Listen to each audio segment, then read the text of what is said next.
And welcome, folks, to this week's edition of Tech Sales Advice. I am, of course, your host, Chris White, and I'll emphasize these are live conversations.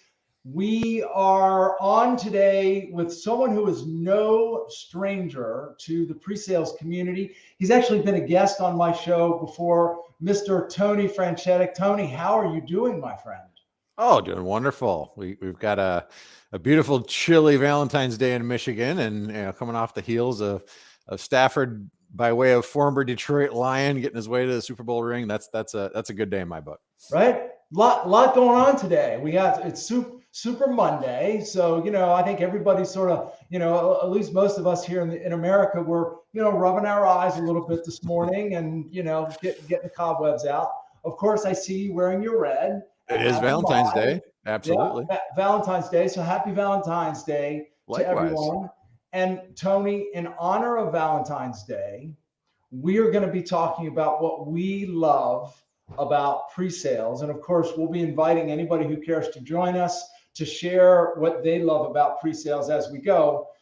Tony, before we get too far, do you mind taking just a minute and introducing yourself properly?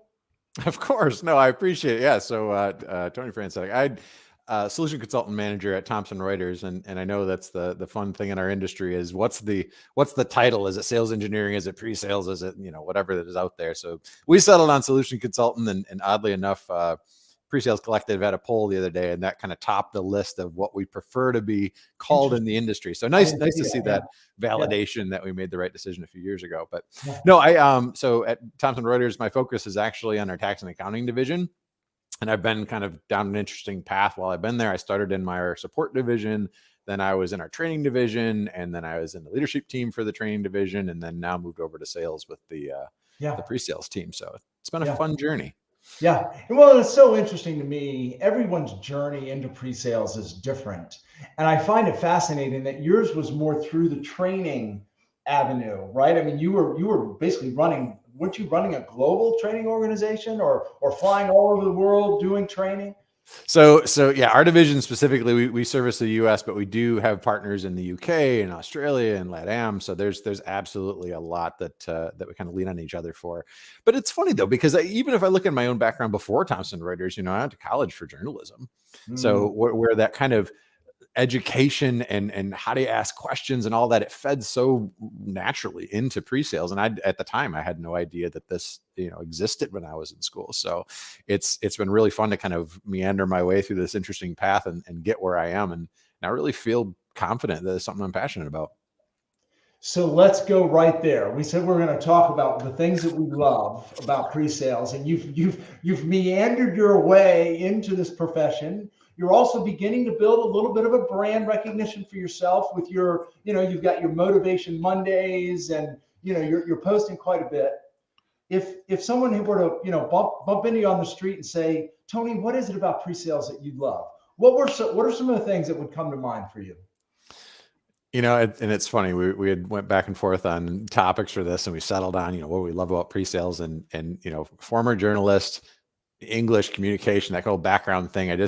There's three things that I'll focus on, then we'll kind of build out into them, I think. But most importantly, I think the thing I love most about pre-sales is the people. You've got a certain type of person that really gravitates well to this role. And there's several things that define them.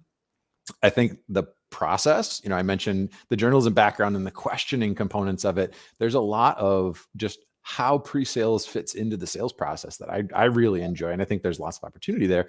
And then lastly, it would be the potential that pre-sales has as it continues to gain momentum and influence in the industry. So, I think we can probably go back and forth a little bit about some of those three topics, but the 3 P's of pre-sales love, I guess it's a good way to start off the conversation. I love frameworks where the words all begin with the letter P. By the way, I noticed you have a book on the shelf there that looks familiar, so I appreciate the shout out there. Let's start with that first one, the people part. And you said, I think something that certainly I've come to believe, and that is there's certain things that define an individual, or there are certain characteristics that people who find not only success, but a great deal of satisfaction in pre-sales possess, if I can stick with the alliteration, There you what go. are some of the things that you see in people that really thrive in this role? I think at the heart of it, for pun again, the true pre-sales person wants to help, and if you look Mhm. at like the customers or the people that they engage with, at the very basic level, we want to help a customer, right? And in pre-sales, we're trying to instill the values that the programs or the offerings they can do to benefit the customer. Mhm. So I think that the like I said, the very baseline of it is how can we help those customers have their needs be met. I think the next layer of that customer is the sales floor. The sales organization is where they directly focus a lot of effort, and that sales reps. That could be coaching, that could be development, it could be just partnership in general. But I think that there's a lot of that where the sales rep and how do we help them be successful is a big piece of Mhm. that. And then lastly, peers. I was there's several things I think internally. I look at my team specifically at how they help one another out. If we're onboarding a new staff member, if there's a scenario that they encounter that they hadn't before, and how they just naturally want to share that so that someone Mhm. else is prepared where maybe they were caught off guard by a certain scenario. Even broader than that, though, you look at how the pre-sales industry helps one another. And I've been Mhm. fortunate enough, and obviously spend a little bit more time with you. Several people in the industry, it just you happenstance to reach out or get a message from LinkedIn and let's connect on something. And I would never have thought that I would be in a situation where I've got a global vice president somewhere just saying, sure, let's chat. Yeah. It's an open door with Yeah. someone in pre-sales, and how can we help one another, and what things have you done in your division that's benefited your company, and how can we leverage some of that stuff. Yeah. I'll tell you specifically too. I've had several people and leaders that have since moved on to other companies outside of Thomson Reuters, and we all stay in touch, and we Yeah. all still work to collaborate and find ways to help one another out, which still to me is the coolest thing, to know that those relationships are the important component of it, not necessarily just the position that you're in at a company. Yeah, yeah. Well, and therein lies the heart of the people aspect of it, right? Is relationship. And it's interesting when you mentioned, help, one of the thoughts or the images that came to mind is, and we're eager to please. I think in many cases we're eager to please, we're eager to help. We want, we do want to be viewed as sort of the helpful voice to the customer, and that's absolutely what are some of the other what I would call maybe superpowers of a sales engineer. Well, the communication obviously has got to be top of that, right? The presentation skills, how do you engage someone? How do you, make them feel comfortable? How do you build rapport? I think Mm, naturally those people who are just engaging personalities, they gravitate well. And it's funny because whenever I go through and look in the hiring process, I kind of boil it down to two basic things. You've got to be really knowledgeable in your area of focus and be able to convey that information in different ways, mm, and or you've got to have that presentation skill, because really if you don't have the skill or knowledge in that particular area, then I absolutely believe that you can grow and build that, yeah, right? I think that adversely is also true, right? If you don't have maybe the moxie, right? That to get in front of the camera and have the conversation and be engaging and ask those right questions. Well, that's something that you could work at. So whether you have knowledge, whether you have presentation skills, or if you're that magic combination of both, those are the things I think that define really well a strong pre-sales professional. so you said something that triggered a thought, and I wasn't necessarily thinking I would ask this, but I'm inspired to ask this. Was there anything for you in your career? Was there any skill for you in your career that you realized you had to work on to improve, to enhance, to really achieve the level of success that you wanted to achieve? That's a great question. That's one of the things, right? Yeah. If I look at back my training background, feedback and how do you grow and develop is feedback's the core way to do that. Um, I'm terrible at praise. I don't Mhm. take praise well. I don't, and it's something that I do continue to try and work at. Because you mentioned earlier about building a brand for myself. I still think it's funny. I'm working on overcoming the imposter syndrome, right? Like I've been doing this for 5 years. I'm starting to be more involved and engaged, having conversations with folks like yourself. the different seminars and conferences that I've been in part of, like I still see myself like, if you look at the titans of industry, your Peter Cohen's, the John Kerr's, Okay, Chris yeah. White's, there's a Wow, lot of thank folks you. that are big names in the industry. And I don't know, because I feel like I'm trying to give a voice to an industry and something that I feel like is impactful, can make an impact on a company and certainly drive, in this case, the sales organization forward. But that kind of confidence to say, you know what, if I'm on the stage with them, then maybe I am. Yeah. And while I've never had an issue speaking to someone, or doing a presentation in front of an audience, or getting up in front of people and talking through this stuff, it's never something that was a challenge for me. The praise for say, oh, this was great, a really great job. I'm like, gee, well, I did this wrong and I stumbled through this. We're our own worst critics. And I guess that would be my skill that I focus on. What can I improve, and how did I engage? How am I viewed in the marketplace? Yeah, yeah. Which honestly is probably a good thing. I mean, I think there's a healthy level of sort of self-criticism and self-evaluation. It's interesting because you and I are very similar in that it sounds like you're just naturally comfortable in front of an audience. You're naturally comfortable in front of a group, right? You did training. Have you had people that have worked under you that maybe weren't as natural, or for whom that didn't come as natural? And were there things that you maybe said to them, maybe advice that you gave to them, or things that they did to develop that comfort?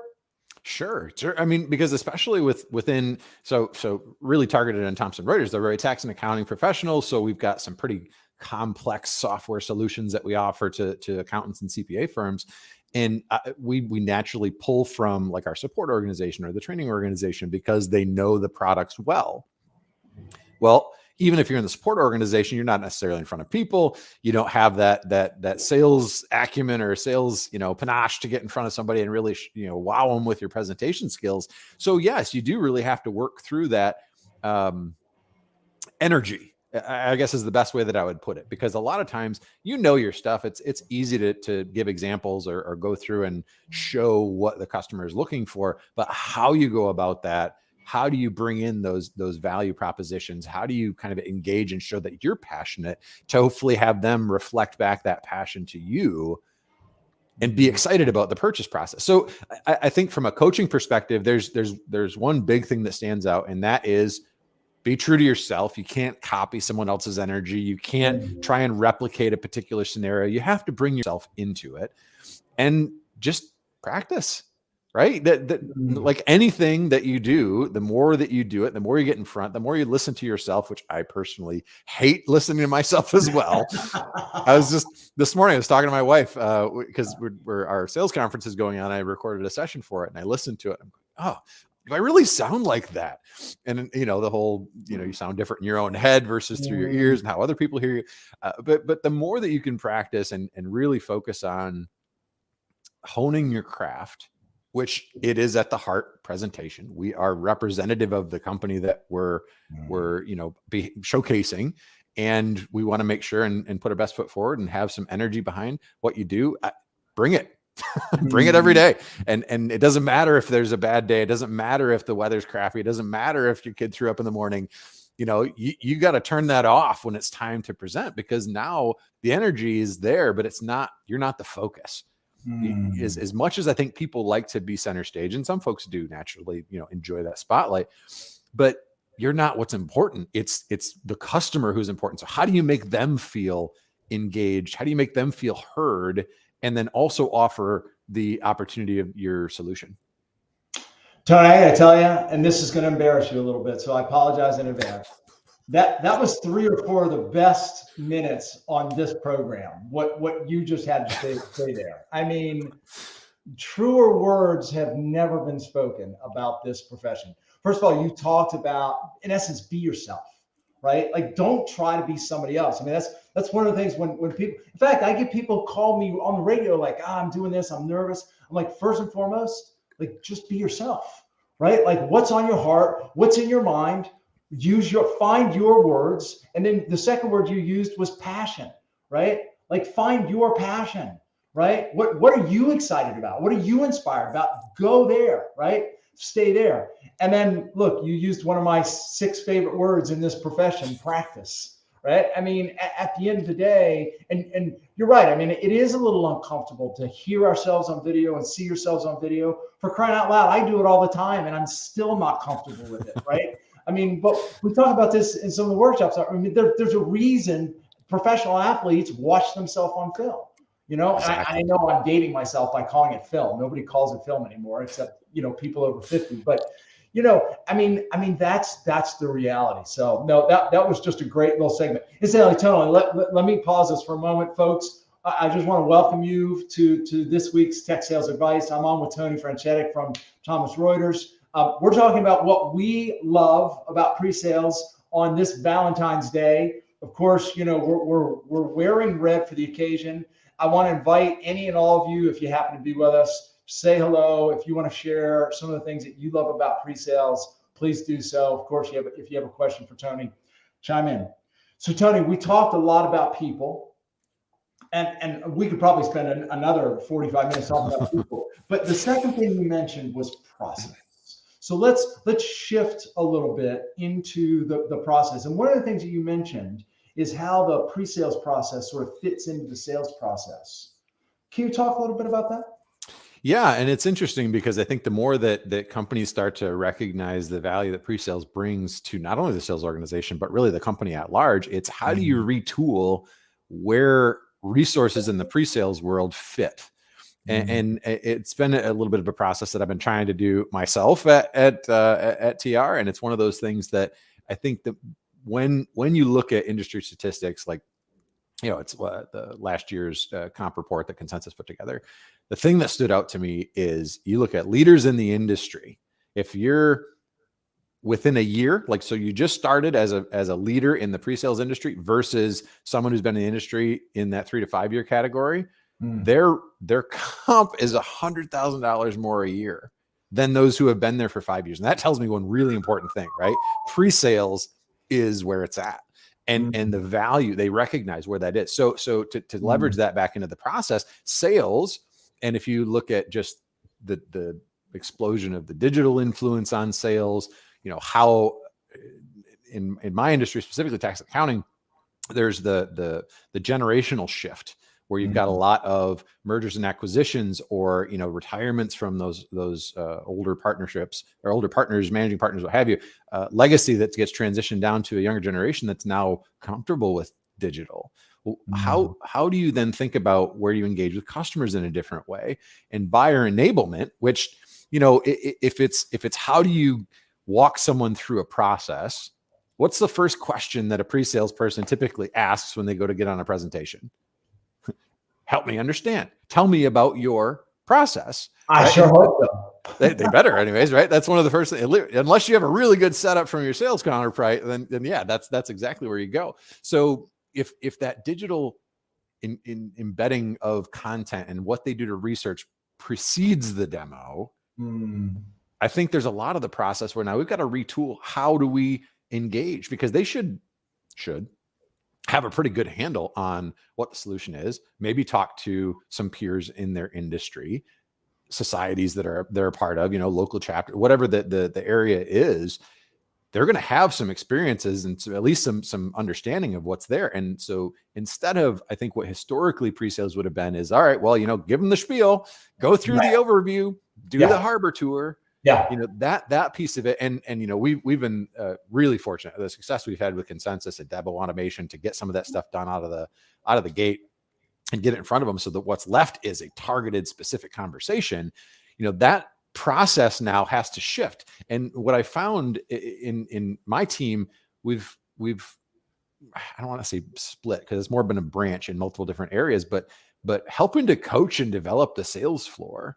It's funny because I had one of my veterans who did choose to leave the team and go somewhere else, had spent a lot of time working with our onboarding team and setting some really nice foundational expectations of sales reps. And those reps have since become some of the top resources that set things up really well in the demo environment, because they understand clear expectation setting, what's important to it, what are their pain points, what's most important for them in the conversation.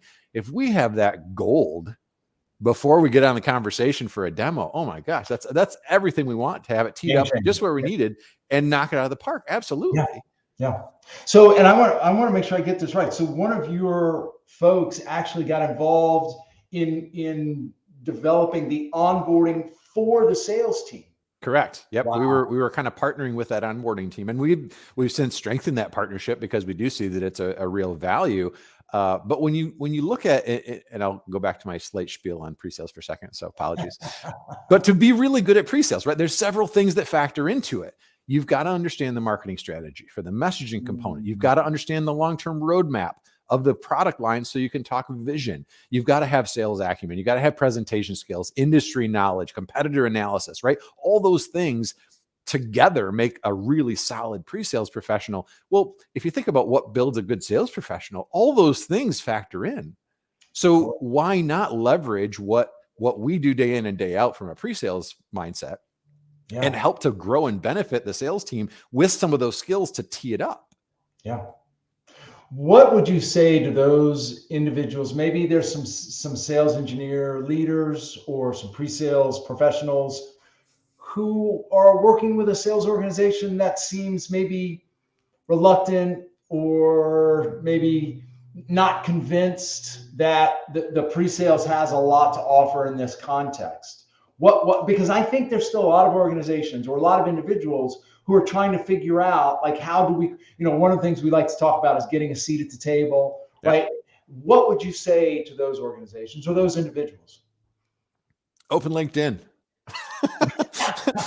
that obviously way big of a simplification there, but going back to really to the people component earlier, like there are people, there are organizations, and there are leaders that have found their way to ingrain themselves at that executive seat and be those leaders of really strategy for a business. So first and foremost, I would say ask some questions, reach out and engage with the pre-sales community, because again, like we already said, they're great at wanting to help people. So, pose those questions, reach out.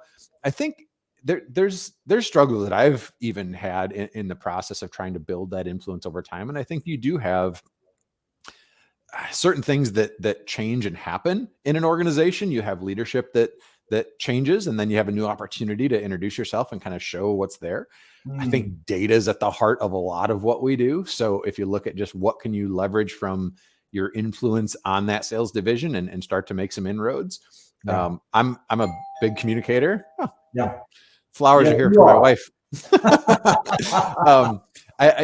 Naturally, I think one of the biggest things is reaching out and having a conversation. I spent a lot of time with our marketing company, our marketing division rather, and the leaders in that organization to say, hey, I really think that, we can benefit. Let's use some customer insights that we get from the X number of demos that we deliver.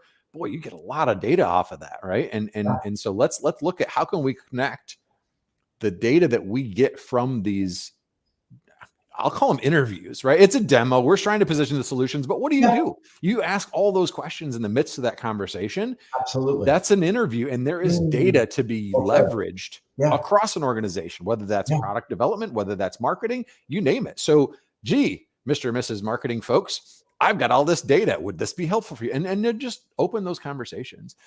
If you're curious about how to do it, that's where I say leverage the community, talk to peers, talk to other leaders, and find out what's most important and how did they get where they are.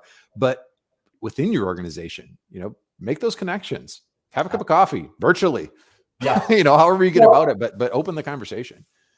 Well, and you mentioned data. I want to even drill down a little bit further. How do you guys currently manage, capture? Are you using any tools, or is it sort of what sales engineers tend to do with Google Sheets and whatever drives we can capture and things we can thumb together?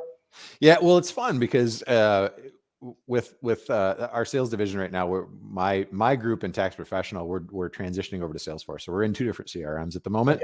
Interesting. That makes it hard to kind of leverage some of the information. I will say though, Consensus specifically, like the amount of information that's just built into those.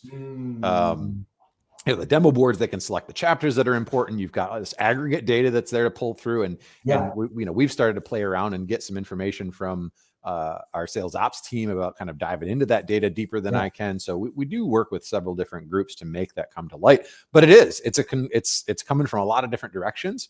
So I've got 23 that report up to me. And I will say I recently got a co-manager this last year. So I do have some help with the body management. 23's a lot, man. It's a big number. It is. There's a lot of jokes around, where do I sleep? But I will say that that looking at how do we pull together different data sets? Well, with 23 different voices, it's really hard to focus that. So we actually focus on a particular channel. Like there's a tax team, there's an audit team, there's an advisory team, and those groups then collaborate internally and try to share experiences as stories and what works well. And we're working now toward that end of how do we categorize, how do we document, how do we compile all of this information from these interviews with customers and then get it to the proper channels. I think that the thing that I'm really working on is how do we build a strategy team into that structure within an organization. And I think once you get there, then that strategy is just that you're in everywhere. You got fingers in all the other divisions. Yeah. Right. Because then you can leverage all that information at a much faster pace if it's a centralized resource that people can pull from. Well, and look, we're talking about some of the things that we love about pre-sales. To me, that's one of the things that I love about pre-sales is we do have clearly we have our feet squarely, grounded in sales. I mean, at the end of the day, we are in sales. One of the things I like to do. But look, we got a foot in marketing, we got a foot in product, right? We have a foot in customer success. Obviously we are customer advocates and we're dealing with customers. I know you yourself, I think one of our recent conversations, you said, well, some of my folks are helping the product marketing team, and I got a few folks working on, doing some onboarding. I'm working on our sales operations staff. Tony, do you hear yourself right now? Do you find that that's one of the things that really sort of, fires you up around this profession, is the fact that you're just touching so many different things? Well, it makes it every day interesting. I'm one of those where, and I when we were at a point before we had consensus and people were doing these overview demos, I'm like, man, how you guys do this day in and day out, doing the same conversation every day without banging your head against a wall. Yeah. So yeah, I absolutely love the way that my priorities in my role, and I think in pre-sales at large, can shift and touch different things. So yeah, can we influence a marketing campaign and see what that looks like? Can we work on a redesign of a website and get our input into that? Like, how cool is that to say that, this team does have the ability to make a difference in more than just the sales organization. And yeah, I think that's where a lot of my passion comes from, is I can see the value of what this team can offer the greater company, more so than the sales division. Now, granted, at the heart of that, it is the sales division that we're trying to move forward, because with marketing having more focused, targeted, efforts toward the customer base, well, that's more top of funnel to drive more sales. Yeah. Right. Product development, features that the clients want get built in sooner based on feedback. Totally. Products are more attractive, more sales, right? It's all funneling back to what the sales component is going to benefit from. It's just we leverage all that information that's gathered and then distribute it to the areas that can have the most insight. Because if you think about it, what other marketing division or product division is going to get 2,000 customer interviews every year? Yeah, none. Yeah. Well, I love the way you're using that term, interview. I mean, it's true. It's, we should approach the conversation as if it's an interview. It's interesting. I can't remember who I was talking to, but I was speaking with another individual like yourself, an SE leader, and he said, honestly, Chris, he said, I keep losing people internally to other parts of the organization. I got people going to product marketing. I have people going into product. I have people going to, the onboarding, the sales enablement team, right? And he said, we're literally like the farm league for the rest of the company. I said, well, that means you're hiring good people, and obviously they're doing well, right? So I do think it's a very dynamic role. Go ahead. What were you going to say? It is, but you bring up a really, really good point. And I think that I looked at the pre-sales role in my company for a long time as kind of a feeder position, because whether it was career structure, whether it was compensation, there was things that were necessarily like, you would get to be at that upper echelon of desire from the sales division to have you engage in all their leads because you were a professional, you knew your stuff, you're really good in front of an audience, whatever it is. And then you got to a point where like, okay, what now? And, do I deserve more compensation? Do I have a ladder that I can climb to continue to grow in my career? And if that's not established in a business, then it's exactly like that scenario you said. And I experienced it too. They're going to feed into another opportunity that's going to either pay them more or give them more opportunity for advancement. Yeah. So the structure of the organization plays a big role into, where those resources are going to have success. It's funny because we've started to adjust some of that, right? Like we built in a layer into our ladder, I'll call it. We adjusted our compensation model last year. And, now it's almost the adverse. I've got people wanting to join my team now from the rest of the organization. And that's another really awesome feeling to know that, that the team has developed its own credibility to say, this is an attractive place to go. This is a fun job. Yeah. So it's definitely been fun to see happen. That's awesome. That's awesome. Tony, let's press our own pause button just for a moment, folks. I'm on with Tony Francetic. We're talking about the things that we love about pre-sales, of course, this being Valentine's Day. If any of you care to say hello, ask Tony a question, share what you love about pre-sales, I welcome you to do so. Tony, I want to get to the third thing that you mentioned, but before we go there, I want to touch on this word process just one more time in this context. More and more, I'm seeing individuals like yourself, SEs, pre-sales leaders, talk about the pre-sales process sort of as a separate, almost line item or swim lane, if I can even use that term, from the sales process. Like they're trying to differentiate the pre-sales process and sort of identify and align with the sales process. Have you given any thought to defining your own, quote, pre-sales process and your own, quote, pre-sales stages even? Sure. And it's quite timely as the question comes in, because I'm working with our sales organization to redesign the sales process. And it's made me look at those exact scenarios in parallel to say, what can we leverage from, it could be a webinar, let's say. We do a client-facing webinar. It's a one-to-many offering, so it's not like client-specific or anything. Yeah. But what can you feed that into the rest of the organization? Because there's a marketing channel that's going to have marketing webinars that are more high level, right? Not product centric, but my team is going to give the product centric follow-up to that. So how do we find our path that from a lead generation source? And that's, marketing, it could be several different areas. And then that feeds into the sales channel. And if it's how do we engage with our sales enablement team to coach and develop the first line that they're going to touch, a sales development representative, as an example, to say, well, are they really interested? Are they an active lead that we're going to kick into the true sales cycle at that point? Well, how do we help them? What are the tools that we can leverage through, like Consensus, where we built out prospecting demos, where that team can leverage those to try and, drop the carrot out and tease a little bit to as a precursor to that sales conversation. Then with the sales reps, we've toyed with the idea of us being involved, the pre-sales team being involved in scoping calls, so that qualification stage, which is historically a sales process, is augmented by having the pre-sales team that's there to maybe even leverage and answer some of the questions up front.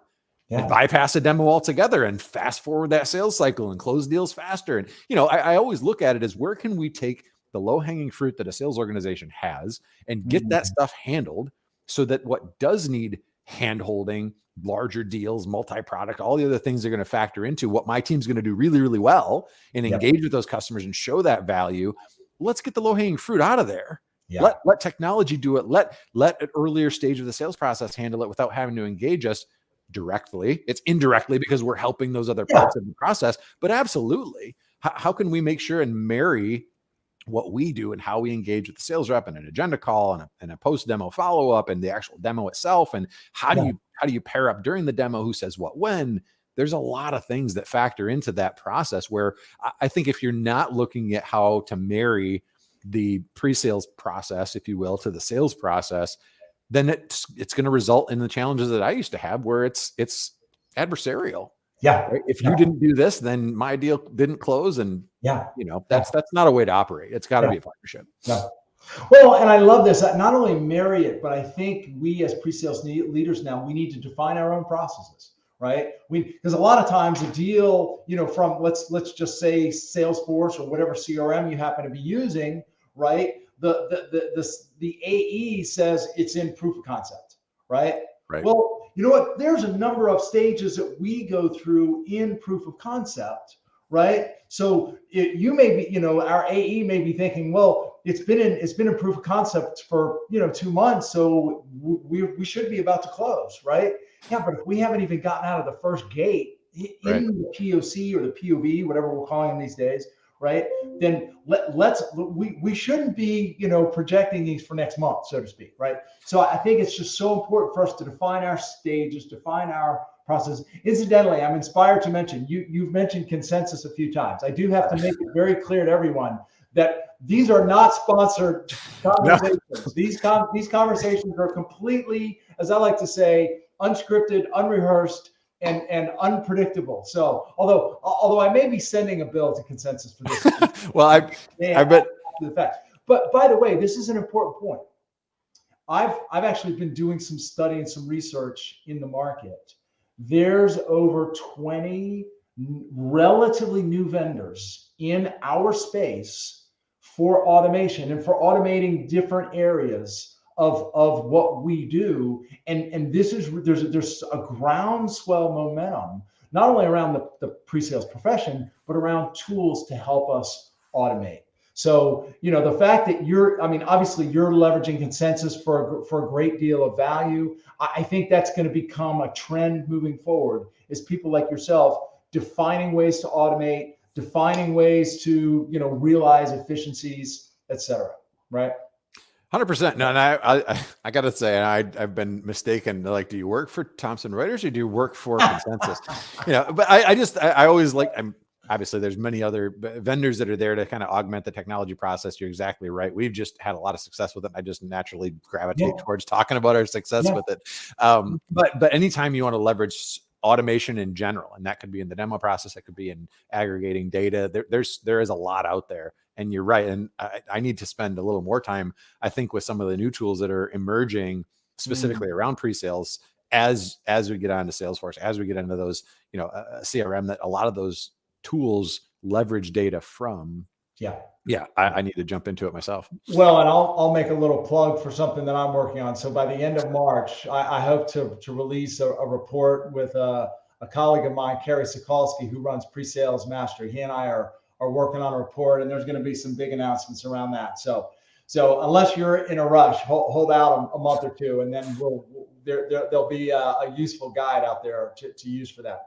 Looking forward to it. I want to move into the third. So you said, when I asked you, I bump into you on the street and I say, hey, Tony, what do you love about pre-sales? You said you narrowed it down to people, process, and potential. And we sort of, when we were talking about process, we sort of danced around potential a little bit. But if I could trouble you to do so, could you elaborate when you say potential, what exactly does that mean to you? And we both alluded to a little bit of kind of how the pre-sales market itself has kind of expanded in its ability to I guess be valued is a good way to put it. I think that the potential comes from a little bit of that what makes pre-sales effective, right? So when I mentioned earlier, with what we have to understand to be successful. When I say the potential of pre-sales at large is there's organizations that are out there, there's pre-sales leaders that are out there that are still focused on how do they do what the team is designed to do best and provide those 5-star demos to the sales organization to help drive deals forward. How do they work through those POCs? How do they engage with the sales reps? And that's the core focus of it. And for a long time, that was how it was worked. I had my old boss said that that's how they train people. You don't need to know it to sell it and put them in a demo. And then the demo team was able to really just drive it. And then that's how a lot of the things, if you go 10, 15, 20 years back, how people were trained, that was the design of the team. They had to be good at knowing the product, and they answered the questions. Well, I think what's shifted and this goes back a little bit to that buyer enablement concept too, is that now the audience is looking for a different type of information. It's not show me how I, add a state to this tax return.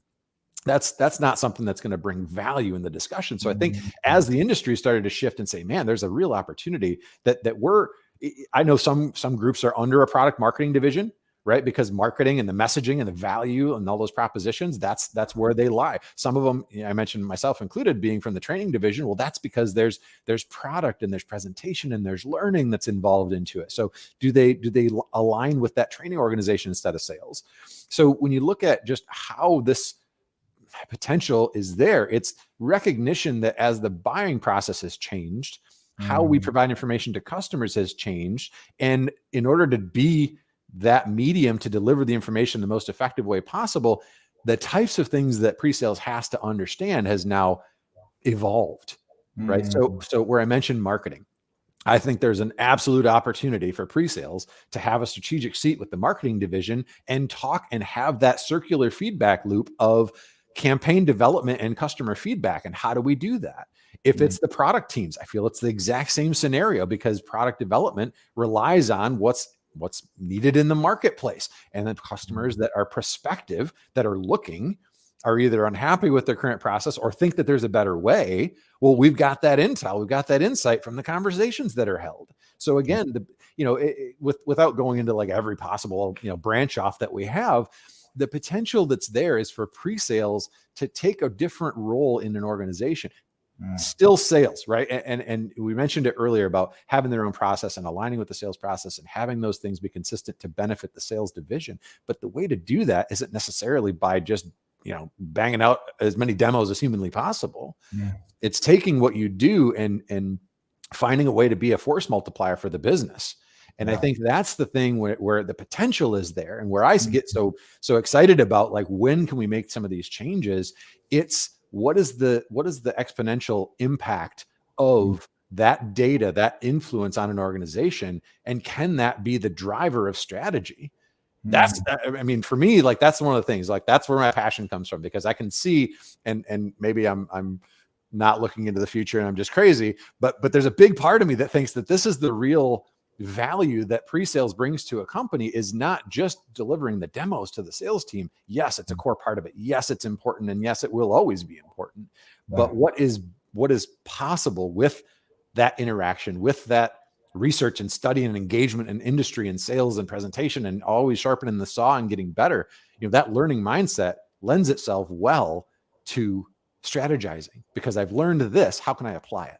And that application of the things that make pre-sales effective, that application is not just the sales division only. Man, again, those words are so powerful. I mean, even inspiring for me as I listen to what you were saying. I mean, to me, was that your doorbell or mine? I'm not sure. I've got flowers. I'll be right back. I'm sorry. I'm going to grab them. They're holding at the door. Go get your flowers. All right. So while Tony is going to get it, go ahead. My wife's going to grab them. Nope, she's grabbing right now. We're good. Okay, good. What I was going to say is, there's a couple things that you mentioned that really struck a chord with me.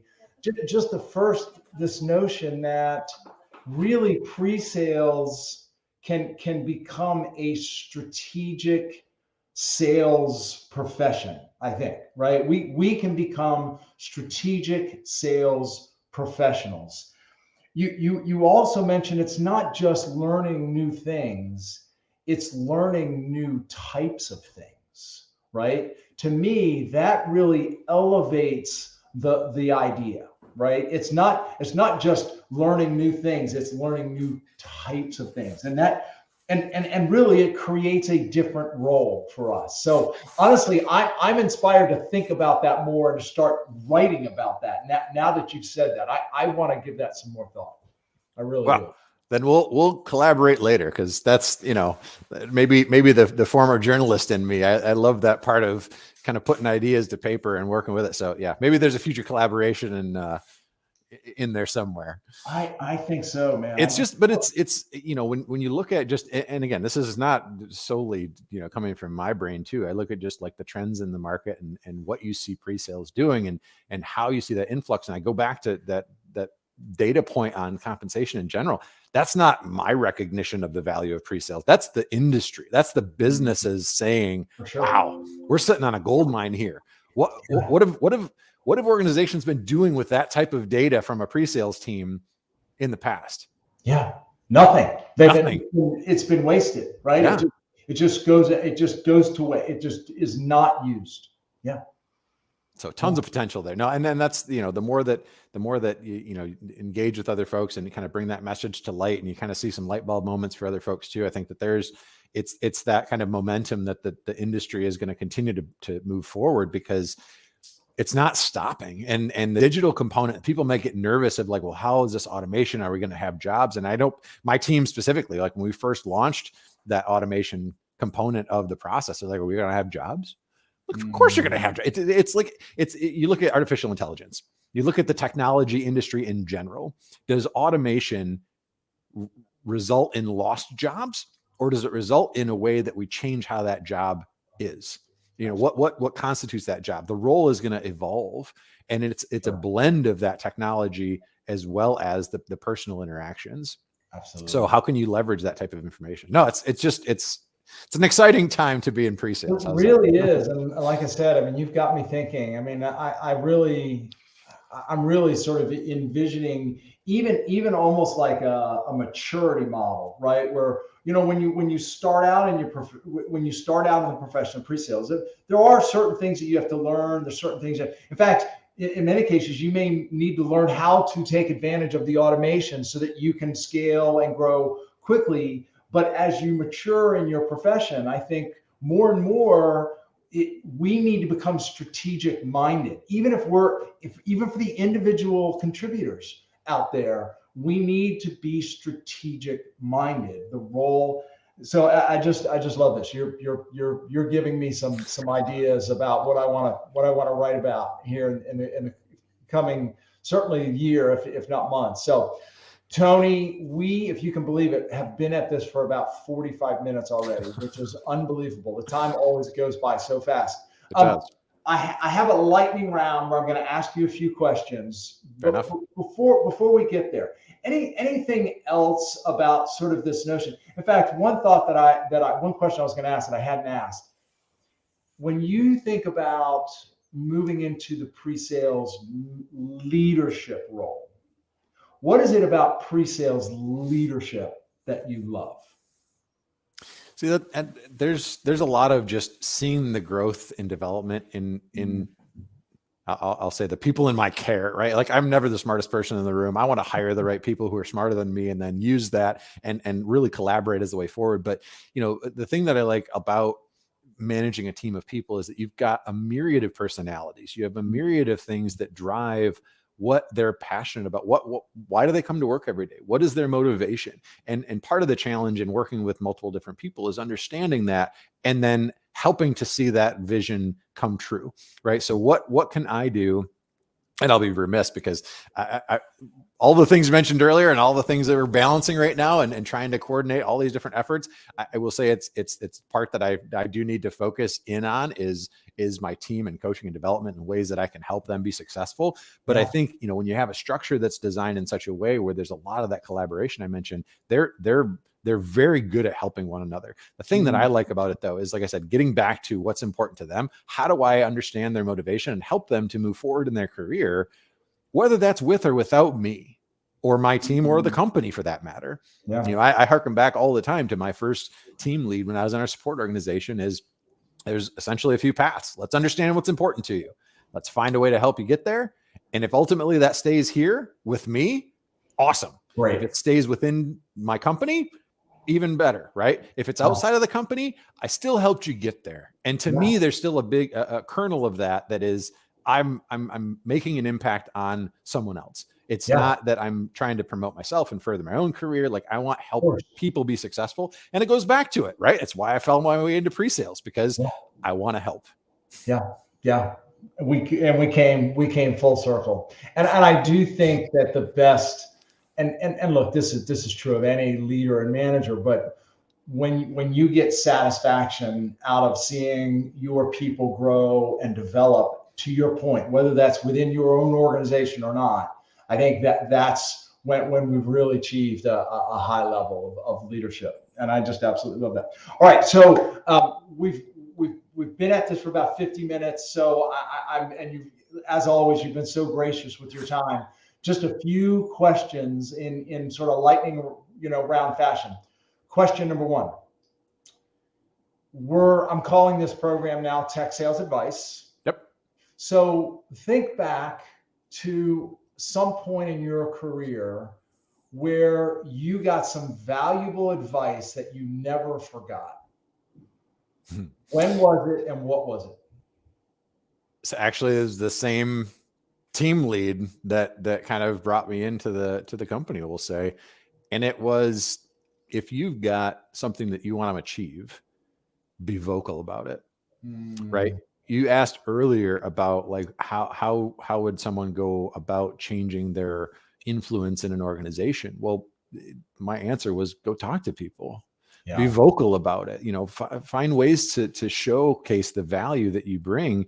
But it's not that, you can do the best job as a pre-sales resource and day in and day out have the top closing numbers, have the most revenue influence, you name it, whatever your stats are. And if you never tell your boss, I really have a desire to be in leadership. Now they may or may not be able to pick up on cues and things and listen for it. But if you don't say and vocalize what you want and what you're hoping to achieve, then people aren't going to do it for you. Yeah. So be vocal. So when you were given that advice, how did that change, or did it change the way you sort of operated in your job and in your role? Sure. I was fortunate enough that at the time, the division that I was in, I had 2 or 3 different, leadership positions where they had a pretty steady open door policy. And while we were actually in a physical office, can you imagine? What has it been? 2 years since I was in a physical office? Feels like it was so long ago. Right? I sincerely can't. Well, I mean, here I feel like I know you so well, but you and I have never actually met face to face. True. Countless people that fall into that category. So no, I can't. It's hard to imagine, unfortunately. But no, I did. I would pop into their office on occasion and just, have a conversation about how their day was going. But then just, over time, you build a relationship and you start to drop hints. And then when they're thinking of that next opportunity, when it comes up, your name bubbles to the top. Yeah. So it's establishing relationships. It's making sure that you're connecting with the right people. And it absolutely, it's continually. I've looked for that way to what is that next level of influence I need to find, and who's the right person that's going to listen to my message. Yeah. Doesn't always work. It reminds me of what's that? So it doesn't always work. Sometimes it falls on deaf ears, but you gotta keep going at it. Of course. I mean, look, if you and I are probably about the same age. I mean, if there's anything I've learned after 53 years of life, we can't control the outcomes, right? Nope. I mean, all we can do is we can control what we say, what we do, right? How we behave, how we handle, how we respond. But look, you can't control the outcomes. So, but it doesn't mean we don't try. It doesn't mean we don't do the right thing, right? And as you were speaking, I was reminded of a piece of advice that I got a number of years ago, which is we are all the CEOs of our own career. And as the CEO of your own career, you have to make decisions. You have to be vocal, right? You have to, take chances. So that rings true. All right, that's question number 1. Question number 2, you and I have just walked onto an elevator together with our masks on, of course. And it's a 20-story building, and we're both headed to the 20th floor. I turn to you and I say, Tony, I just saw you on LinkedIn Live the other day. I'm just about to start my first role as a pre-sales professional. Any advice for me? And you've got 20 stories. 20 stories to go up. Oh man. I'll leverage a little bit of what I said earlier about just being yourself.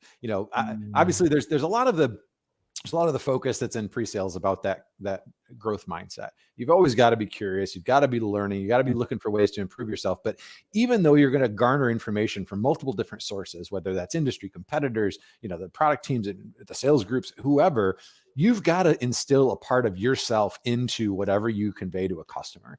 And if you don't do that, people see through it.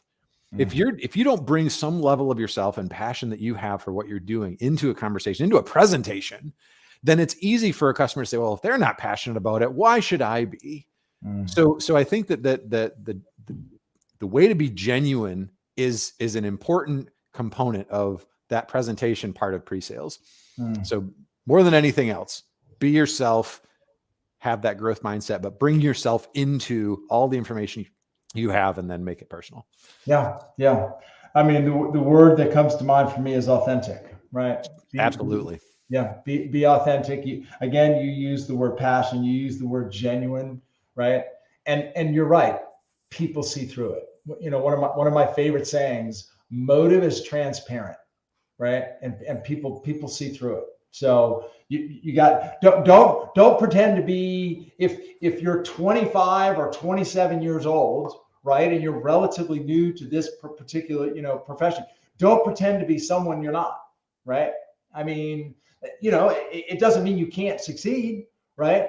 But don't pretend to be someone you're not. Don't pretend to be somebody you're not, but don't discount the experiences, the stories, the examples that you can garner from other people, right? Like one of the biggest things that I coach my team on, and why when someone learns a new product, I don't want them to listen to one person on my team. I want them to listen to everybody who delivers it, because everybody has a way about that delivery, their personal thoughts and examples and experiences that they bring into it. Well, cherry pick what works for you and find your path of presenting that data that is feeling natural to you. You're always going to leverage what you learn, but it's you don't replicate someone else's energy, right? Like you have professional speakers that have different cadences, different timbre and tone, and how they interact and how they deliver things. Don't try and replicate that side of it. That's where your natural ability to connect with people comes through. But do they have an experience, a story, an example that you can leverage in your own way of telling that then you can build on? We always say steal shamelessly. Yeah. That's my advice. Steal like an artist. I don't know if you've read that book, but if you haven't, I can't recommend it enough. Steal like an artist.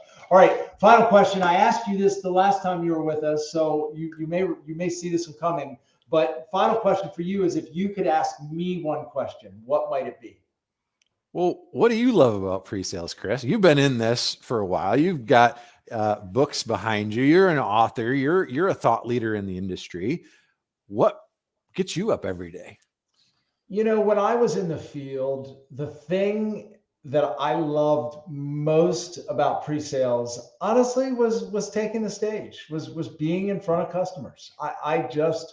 I loved engaging with the audience and doing so in a way that you use the word helpful. Look, I'm eager to please. I always have been. And I have this term, the warm blanket. I loved feeling like I was showing up with a message that was sort of like a warm blanket for the people that I was talking to, right? Like they're struggling with something, they're tired of the way things are working, or they're tired of their existing, process or platform or whatever it is. They have some KPIs that they're being, judged on or measured against themselves. And here we show up with a solution that they didn't know existed, right? That they've not seen before. And we present it to them in such a way that just makes it look easy, and they just sort of get this feeling of comfort, right? This like they're cold and we've just given them the warm blanket, and we're the ones to do that. That's what I love about pre-sales. It's, to me, it was the one profession that I could use my technical background, my technical chops, as I like to say, right? Stand up in front of it, on a daily, basis, if not, weekly basis, stand up in front of people and engage in that way. And if I can be very transparent, get paid pretty well in the process. So that's what I love about pre-sales. I think you got your new tagline, right? The demo doctor is the warm blanket for pre-sales. Exactly. I love it. Exactly. That is a very, very good point, my friend. Tony, as always, it's been a pleasure. I think this. We're never really sure how many folks that we have on with us. We didn't have anybody, chime in. So for those of you who were with us, though, thank you for chiming in. If any of you stuck around or caught the recording, thanks for sticking around. Tony, do you have any plans for your wife that you can tell me? I don't want to get you in trouble and give away a secret.